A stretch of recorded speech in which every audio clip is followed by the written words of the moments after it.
Brothers on the Wheels. Ngayong episode ay pag-uusapan natin ang 500cc series ng FKN Motorcycle Philippines. Yan nga ang ARY 500, Express 500 SC, Express 500 Racer, and Coolser 500. Pero bago tayo magpatuloy mga brothers, baka naman pwede nyo i-like ang ating episode para sa konting suporta at maraming salamat na agad. So mga brad, let's go sa go!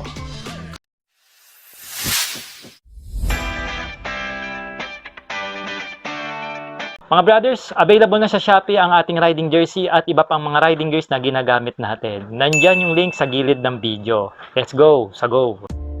Una sa ating listahan mga brothers, ang ARY 500 na merong presyo na 298,000 pesos. Hinango nga ang model name nito sa Mount Arayat dyan sa Pampanga. Since alam naman natin ang FKM ay nasa mismong San Simon, Pampanga.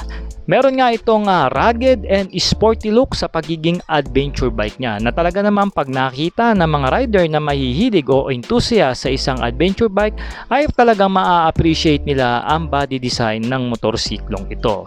Meron nga itong features mga brothers na dual channel ABS at traction control na na-on and off para sa kanyang safety. At dagdag pa rito ang magandang quality ng dual sports na gulong na merong tubeless na goma at ginawa na rin itong spoke wheel ng FKM para mas maganda ang takbuhan sa off-road.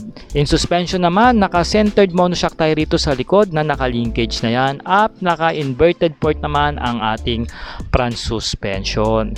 Going naman sa kanyang dimension mga brothers, meron itong taas pagdating sa kanyang seat height na umaabot ng 830mm. Ang ground clearance niya is 200mm at meron itong bigat na 209kg pagdating sa kanyang curb weight. 16 liters nga ang kanyang fuel tank capacity mga brothers at hindi pa nga natin alam ang kanyang fuel consumption. Going naman sa kanyang electronics mga brad, meron itong malaking TFT display na merong basic at advanced information na meron tayong makikita. Maganda rin ang setup ng handlebar nito with the USB charging port na rin. At pagdating dito sa upuan, split type na nga ang seat setup nito with the top box ready na rin sa kanyang grab bar. Para naman sa makina mga brothers, meron itong 500cc inline 2 cylinder na naka-double overhead cam with 8 valves. Naka-liquid cooled na rin ito dahil mataas ang kanyang compression ratio na merong fuel injected pagdating sa kanyang fuel system. Kaya nga nito lumikha ng 46.9 horsepower and 43 Nm of torque. At meron itong 6-speed manual transmission na merong slipper clutch and assist. Pagdating sa kanyang lighting system, pinaiilaw ito ng LED na magmula sa kanyang headlight with the daytime running lights and also sa kanyang taillight. At meron na rin itong built-in na mini driving light so no need ka nang magpakabit. At ang kanyang windscreen is non-adjustable po mga brad. Pangalawa nga sa ating listahan mga brothers on the wheels, ang scrambler bike ng FKM. Ito nga yung Express 500 SC na merong presyo na 278,000 pesos. Mukhang rugged at modern classic nga ang disenyo dito ng ginawa ng FKM na magugustuhan naman ng mga mahihilig sa mga classic bikes, especially pagdating sa scrambler. Parang mga Jericho Rosales ang datingan mo rito mga brothers. No? Meron nga pala ito mga brothers na dual sports na gulong na branded by Pirelli. So no need na magpalit. At ito ay naka-spoke wheel na rin at ang kagandahan, naka-tubeless na rin ang setup ng mga goma niya. At meron tayo rito fully stainless exhaust system no na talaga namang hindi basta-basta kakalawangin at papasukin ng tubig. Features pa sa motor ang pagkakaroon ng dual channel ABS for the safety natin sa daan. Habang meron naman itong 13.5 liters pagdating sa kanyang fuel tank capacity. Going naman sa dimension nito mga brothers, meron itong taas na 839mm pagdating sa kanyang seat height at meron itong kabuuang ground clearance na 200mm at pagdating sa bigat, meron itong curb weight na 192 kilogram. Kargado nga pala ang makina nito ng 500cc inline 2 cylinder na naka-double overhead cam with 8 valves din at naka-liquid cooled na rin ang mismong motorsiklo. Fuel injected na nga rin ang kanyang fuel system with a 6-speed manual transmission and sleeper clutch and assist for the suabe sa cambio. Meron nga pala itong dulo na 46.9 horsepower and 43 Newton meter of torque pagdating sa lakas ng makina. In suspension setup naman, naka-centered monoshock din ito na naka-prolink kaya naman mas maganda ang bounce nito pagdating sa off-road, and also naka-inverted fork na rin ang kanyang front suspension, no, na talagang ideal gamitin sa on-road and rough road na daanan. Going sa kanyang electronics mga brothers, naka-LED na ang mga ilaw nito with the classic approach and retro design pagdating sa kanyang headlight, turn lights, and also sa kanyang taillight. Ang upuan natin dito mga brothers ay parang enduro style na talaga namang suportado ang rider at sa kahit sino pang magiging angkas nito.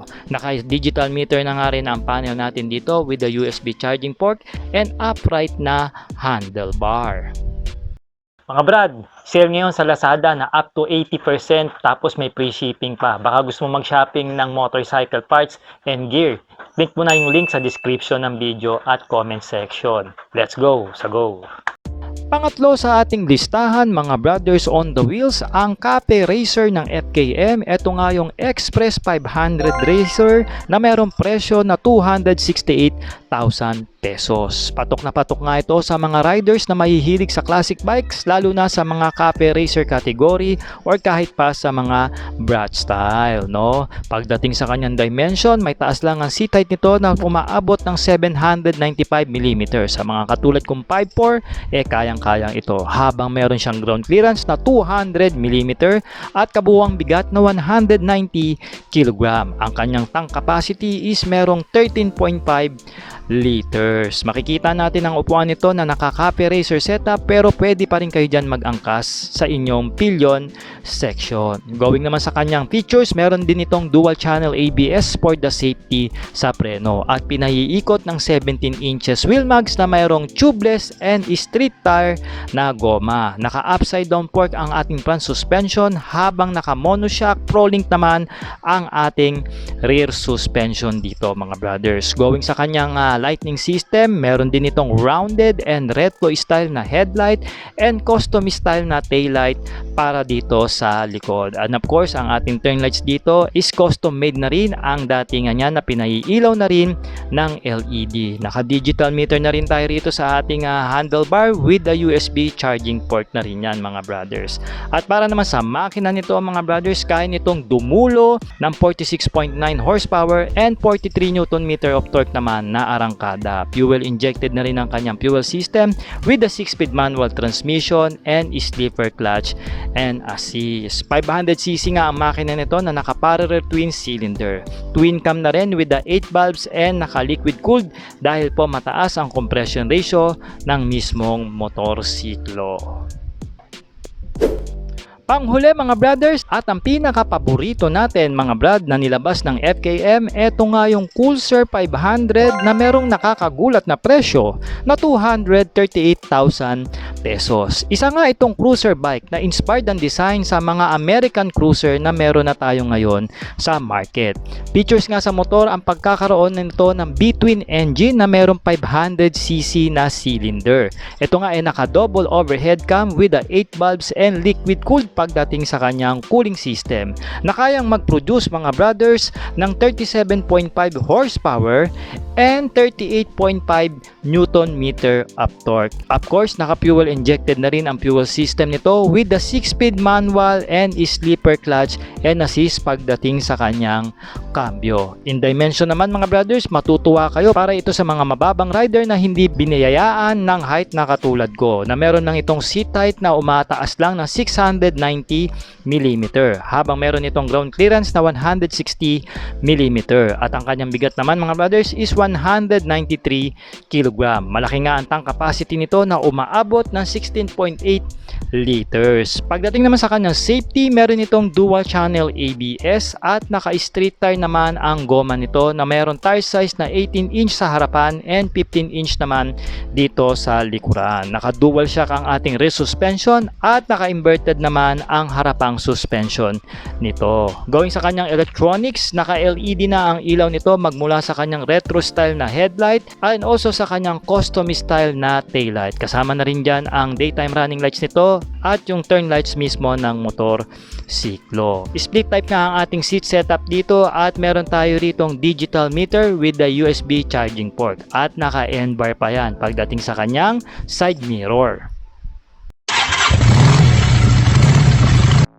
Mga brad, paparating pa nga lang ang 4 na bagong motorsiklo ng FKM. Siguro mga last week ng June or pagpasok na ng July. Pero for now, pwede kayo magpa-reserve ng 10,000 pesos para po ma-secured na ang unit nyo dahil limited ang ating first batch dito. So first come first serve po yan, lalo na yung mga naka-reserve. Mag-PM lang kayo mga brothers kung interested po kayo dito sa 4 na motorsiklo na ilalabas ng FKM para ma-assist kayo agad. At syempre pa, i-comment nyo naman kung ano ang nagustuhan nyo sa 4 na bagong motorsiklo ng FKM. At syempre, huwag nyo pong kalimutan i-follow ang ating Facebook page at mag-subscribe naman kayo sa ating YouTube channel. At mga brothers, maraming salamat at nag-stay kayo hanggang sa dulo ng ating vlog. Ako po si Ark ng Short Moto. Ride safe and cheers! Every flavor, every taste, gonna take it, right, cook it, shake it, bake it. Every flavor, every taste, gonna take it, right, cook it, shake it, bake it. Every flavor, every taste, gonna take it, cook it.